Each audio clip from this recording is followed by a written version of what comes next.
Hi అందరికీ. ఈరోజు మనం ప్రార్థన గురించి తెలుసుకోబోతున్నాము. ప్రార్థన లేకపోవడం అన్నది మన జీవితంలో కొరతను సృష్టిస్తుంది. దేవుడు మన జీవితంలో ఏది కూడా ఫోర్స్‌ఫుల్‌గా చేయలేరు. ఎందుకంటే ఆయన ఎప్పుడు కూడా ఎవరిని బలవంతం చేయరు. ఓకే. దేవుడు మనకు ఫ్రీ విల్‌ని ఇచ్చారు.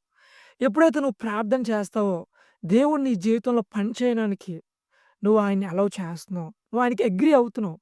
సో, అందుకనే దేవుడికి మనము విశ్వాసం లేకుండా ఇష్టలై ఉండటం అసాధ్యమంట.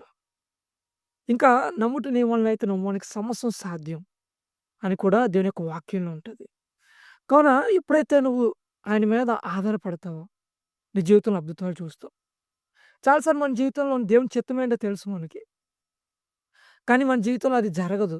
మనం ముందుకు వెళ్ళలేం. అక్కడ ఆగిపోయినట్టు ఉంటది. అదేంటి దేవుని చిత్తం కాదు. ఎందుకు నా జీవితంలో జరగట్లేదు? దేవుడు చెప్పారు కదా! అని మనకు తెలుసు. అయినా జరగపోయేసరికి మనము చాలా డిసప్పాయింట్ అయిపోతూ ఉంటాము.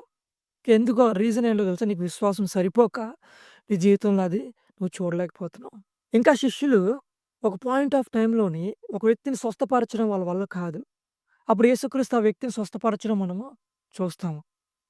తర్వాత శిష్యులు యేసుక్రీస్తుని ఏకాంతంగా సీక్రెట్‌గా వచ్చి అడుగుతారు. ప్రభువా! మేమెందుకు స్వస్థపరచలేకపోయాము అని అడిగినప్పుడు యేసుక్రీస్తు ఇట్టివి ప్రార్థన, ఉపవాసం వలనే జరుగునని చెప్తారు. అది మనకి మార్కు 9:29లో ఉంటది.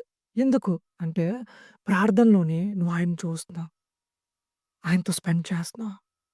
పేతురు కూడా యేసుక్రీస్తు వైపు చూస్తూ వెళ్తున్న కొలది ఎక్కడ కూడా మునిగిపోలేదు. కానీ ఎప్పుడైతే పేతురు ఆ యొక్క ఉరుముల్ని, ఆ యొక్క గాలివాన తుఫాన్ని చూసాడో అప్పుడు మునగడము ప్రారంభమైంది పేతురు జీవితంలో. తను మునిగిపోవడం మనం చూస్తాం కదా! సేమ్ మన జీవితంలో కూడా అంతే. మనం చాలా చాలా విషయాల్లో మనకు విశ్వాసం సరిపోదు. ఎప్పుడైతే మనం ఆయనతో స్పెండ్ చేస్తామో ఈ విశ్వాసం పెరుగుతది. ఇంకా ప్రార్థన చేయకపోవడం వలన అనవసరమైన యుద్ధాల్లోని పాల్గొంటావు. శోధనలో ప్రవేశించుకున్నట్లు మెలకువ కలిగి ప్రార్థన చేయడని మత్తాయి 26:41లో యేసుక్రీస్తు చెప్తారు. తద్వారా నువ్వు సమయాన్ని సద్వినియోగపరుచుకుంటావు. 2025లో చాలా సమయాన్ని వృధా చేసి ఉండుండొచ్చు. కానీ 2026లో ఆయనతో స్పెండ్ చేయడం వలన ఆయన చిత్తంలో నడుస్తాము. ఈ లోకాన్ని జయిస్తాము. ఆమెన్.